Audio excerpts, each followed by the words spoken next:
Welcome back. Now, they say your network is your net worth. What exactly does this mean, and how does it affect every single aspect of what you do? We're going to find out today. We have with us Mr. Bright UK, Bright Ukwenga. He is a dynamic professional wearing multiple hats as a speaker, author, digital entrepreneur, a psychologist, a coach, and he is renowned for his ability to ignite mental transformations using the groundbreaking Sixth Sense framework. Today, our focus is on how to build powerful networks and strategic alliances. It's time for motivation. It's great to have you back. Thank you, Titi. It's a Okay. pleasure being here. So networking, we hear this term all the time. I feel like the word has been used and sadly even abused. What is it about networking that now needs to lead to strategic alliances? Okay, I mean, those two terms are very closely linked. And basically, networking is this process of building that strategic alliance, all right? Okay. And it's the process of getting the right people, to be around you. People who are aligned with your goals, aligned with your vision, aligned, and of course, they have your interests at heart. And they can, there can be a mutually beneficial relationship such that you guys are collaborating to ensure you're achieving great things together. That's basically what it is. That term, mutually beneficial, yes, is very important now. So I do believe a lot of the time when people go out to network, they're looking for someone to help them. They've not really thought about the value they can give the other person as much as what that person can give to them. Yeah. I feel like that's why the term networking has sort of begun to fall by the wayside. But let's talk about the process. How do you begin the networking process? Okay, so it has a lot to do with the mindset. Okay. Oftentimes, I mean, I have heard people say, I don't like networking, I just want to be me, because it feels like when they have to network, they're not being real, all right? And so that's why I feel like there has to be a mindset change. I'm crazy about networking. I mean, those who know me know that I always love to meet people, and that's because, and this is where the mindset change actually begins, I'm very genuinely interested in people. Okay. I'm genuinely interested in people, not necessarily because of what I can get from them, but just because they are human beings. I just like to check on people. I mean, if a person crosses my mind, I'm going to pick up my phone and call them or send them a text message, right? I just want to reach out to people and be there for them. That's basically what it is, all right? So the first thing that needs to happen is there has to be a genuine interest in people. Secondly, one has to consider that you need to be communal in your thinking.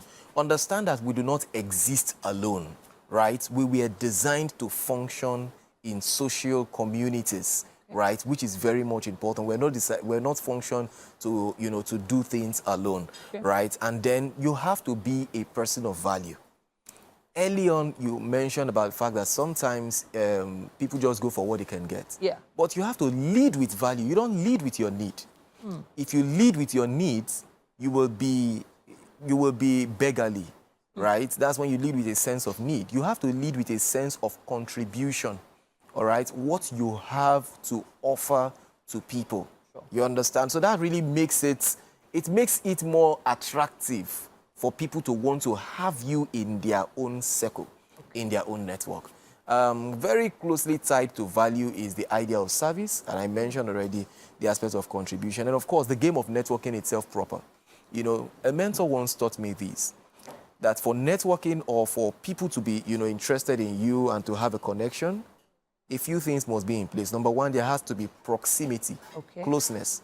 Sure. Number two, there has to be familiarity. Of course, if we are close within the same circle, after a while, we get to know each other, all right? And then three, there has to be similarity, all right? So we would have to be talking at the point where we intersect, right? Things that are common to us, common interests, common places, and all of that. Then so if those three are not in place... Sorry, there's one more. There has to be comfortability. I have to be comfortable with this person. And then that's what really makes me authentic and get my guards down. And then there can be a connection. That comfort aspect, I think, is what throws people off the most. Oh, yeah. Being comfortable with people that they've never met. Oh, yeah. Maybe just been introduced to for the first time. Yeah. the art of networking is something at least we anchors here at TVC have had to do really quickly. We've had to be able to find a connection with the people we're going to interview. Oh, yeah. Because we, of course, are providing value to them. Oh, yes. And then, of course, we're hearing from them what they do every day. Oh, Like, yeah. for instance, Oh, yeah. so if, for instance, you are not someone who has learned that art, you know, getting comfortable with people, finding a connection with people, how do you learn it?